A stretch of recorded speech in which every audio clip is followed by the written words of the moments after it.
I think one of the things I've seen a lot is deals fall at the diligence stage. Mm, A lot of times because the company is not ready, the financials are messy. The CEO kind of in the initial pitch said, "Hey, we are at X million ARR," and when you actually go and do a FinDD, and you're like, "Wow, this was like whatever, like 0.4%, 0.4 ARR, right, or something like that," and then obviously timelines increase. So what can founders, especially as they know that okay there is going to be an exit, right, like the prep is starting to happening, maybe that 12 to 24-month period, what can they do to get the company ready, right, for, and especially for even private equity or a strategic diligence? right. It's that clean posture, clean slate Yeah. for companies to basically position themselves to Yeah. be easily acquirable, right?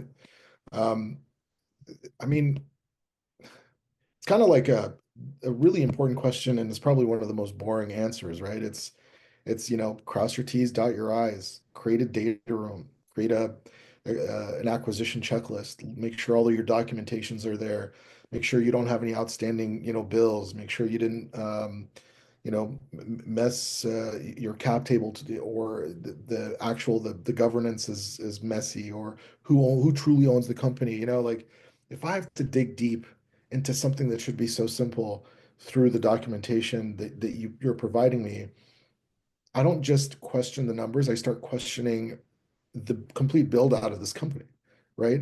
So you want to basically have your best foot forward, and that's probably the biggest thing you want to do. So, create that data room, put all the documents in there, easy to look at. When you're even thinking about an acquisition deal, have a checklist. Go down through this checklist. Be proactive about it. You're going to know what people are going to ask for during the due diligence process. Have it ready.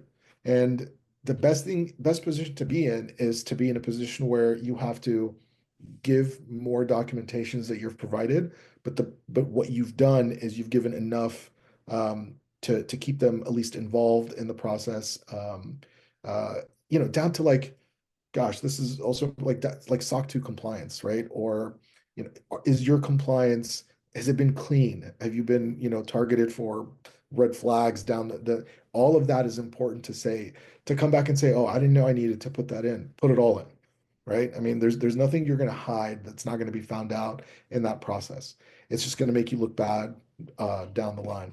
So keep it clean by staying as honest as you can be. And maybe I'm wrong, right? Like maybe someone's like, oh, well, we were able to get past a few red flags and it was found out later, et cetera, et cetera. But, for me, I'd rather just keep it clean and see where I need to put more effort and work on, because if I don't get acquired this year, maybe I'll get acquired next year. I have the run rate. I have I had the foresight to look at the things, everything we just talked about today, in mind, where the education was preset to Madhu's point early on, that I'm already looking at this from day one, that I position myself well. And this is what multiple founders have do, and that's why they do well in their exit strategies.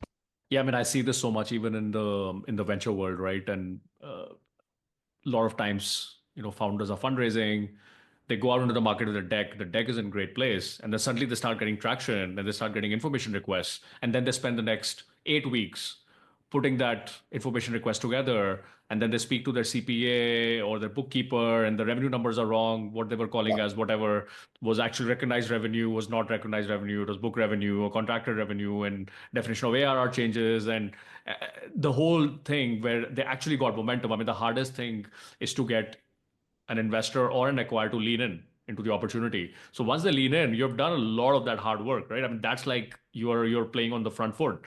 Then you that's better make exactly it. sure that you're ready to kind of give them what they need.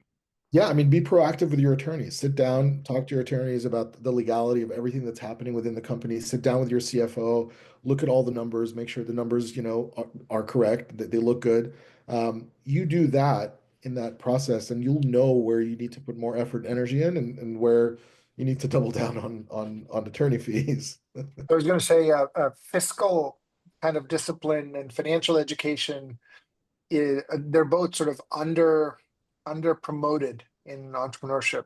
It feels like, it's I'll just get a CFO, or I'll get a no, but it's your responsibility, and it's a good one to wield good lever to wield when it's time.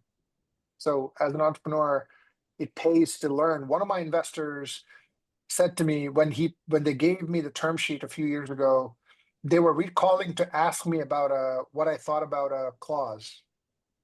And I was driving and I took the call, and he is brilliant, very sharp investor, right? And he basically said, "You didn't read the terms, did you? You don't know what this implication is." And I was like, "Oh yeah, I was going to get to it. I didn't." And his point was, Madhu, you need to learn every single bullet in the document. As a proponent of you, as somebody who is going to work with you and you're going to work with me, I'm telling you, you need to know this better than I know this. Yep. And that was a very powerful wake-up call for me, right? It's like, oh, it's a standard document. I'm getting the check. I'm excited about the check. Yeah, I'll sign the doc. No, the other way around. Be excited about knowing the documents, and then the check is okay, fine, I'm getting the check, right? So I heavily Yeah, emphasize financial education. it's funny, like to that point, it's like knowing down to like vendor agreements, not having any transfer restrictions. You know, that stops everything, right? Or like a customer contract, like do you understand the clauses that are in there and what implications that means after the fact? And did you have people sign NDAs and what that actually says? Like, all these little things are going to be scrutinized in the process. Just to Madhu's point, like on the contractual standpoint, it's important to just know what's in there, and you can have your sales team run amok based on what they're planning to add just to close a deal. That's a huge no-no.